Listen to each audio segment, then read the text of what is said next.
with the Franco Gala Plaza in Oakland at the Dream for Darfur Rally. I'm here today with Rachel and Sarah, coordinators of the event. Good morning. Good morning. Thanks for being here today. Thank you. Can you talk to me about what's going to be happening today? Yes, this is the Dream for Darfur torch relays. It's happening in 20 cities across the U.S. and internationally. And what we are basically trying to do, it's a symbolic torch relay. The Olympics are coming up in Beijing in 2008, and we're urging China to put an end to the genocide since they have such a large role in what's going on. They fund 80% of Sudan's government, and the government, as you know, is the ones that are killing the people of Darfur. Well, I'm Vice President of the UC Davis STAND chapter. There's over 700 STAND chapters across the nation, and basically we're a student anti-genocide organization. So we do everything I can to exert our leverage among our elected officials to try to pressure them to end the genocide. Today, estimates are that 500,000 people are dead. Over 2.5 million people have been displaced from their homes.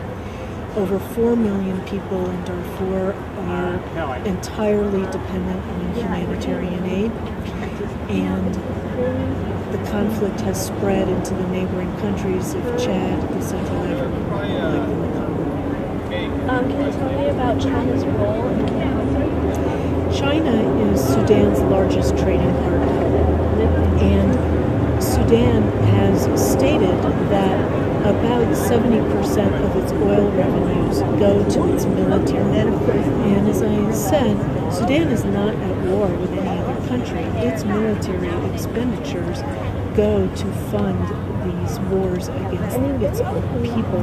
What about the U.S.? I know the U.S. has been accused of having a few economic interests itself.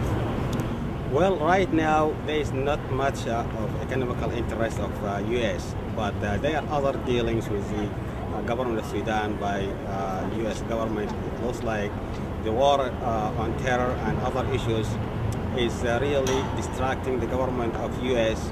from pressurizing the government of Sudan to stop genocide in Darfur. And the UN has not yet described the conflict in Darfur as genocide, but the U.S. has called it that. Yes, the U.S. since 2004, it went there in Darfur and Chad, investigated and interviewed over 1,000 of the victims, and reached the conclusion that what is going on in Darfur is genocide.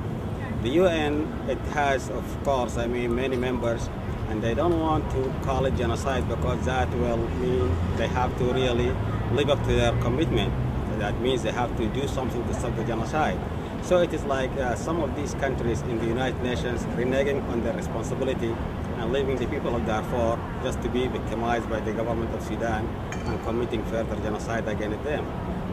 Now, if we were somehow to give this podium right now to Sudan's President Omar al-Bashir, let's just say, or any senior leader within the Chinese government, I have no doubt they would object to my claim that I am in solidarity with my Darfuri friend, Mohammed. Because on his part, Omar al-Bashir says, I don't actually care about Mohammed. Al-Bashir says that I'm part of a colonial or neo-colonial exercise to invade and take over his country. Al-Bashir claims that the Western world, including Norway and Sweden, two countries who have offered to send new UN workers to help Darfur, all of these entities are simply controlled by the CIA in Israel. Now that might seem random, but here I'm not even kidding. China, I am angry to hear that you have loudly insisted that the UN not sanction Sudan's senior leaders, even though experts agree this step would go a long way in stopping these leaders' genocidal behavior. China, I'm angry that you have done so little for Darfur, even though you have enormous leverage to push Sudan as its largest trading partner.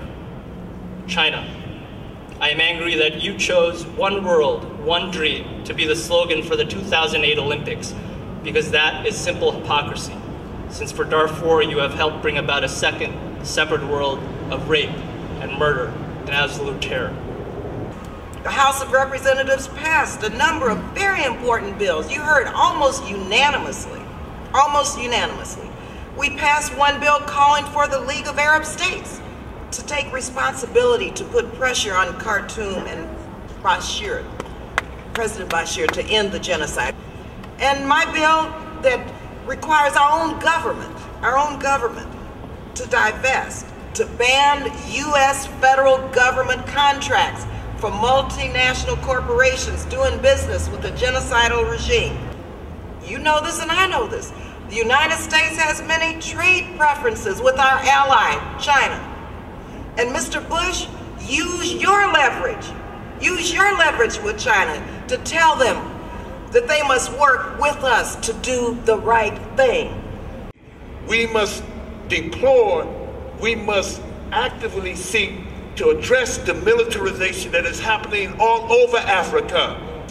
China has more than $1 trillion in foreign reserves. A great number of that foreign reserves are invested right here in this country. Let's call a spade a spade. If the U.S. could place enormous pressure on small countries and countries to go along with its attempt to invade Iraq, why can't it place the same kind of pressure on China? Why can't it why can't it let's ask ourselves the right question. It is not enough for us to march.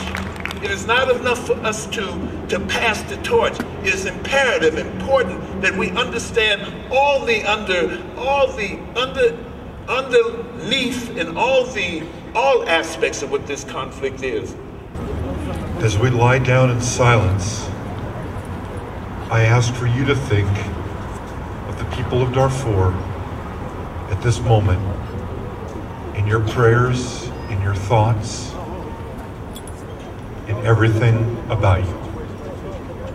Conflict in Darfur contains numerous layers. Uncovering each one reveals even more causes, effects, and questions as to how to solve the problem. President Omar al-Bashir has accepted the United Nations African Union Peacekeeping Force. Divestment, the withdrawal of investments from companies that help fund the genocide, is steadily putting pressure on the Sudanese government to work with other nations to put an end to the violence in Darfur. For the millions affected by the conflicts within the Sudanese government, it becomes clear that nations must come together and address today's greatest humanitarian crisis.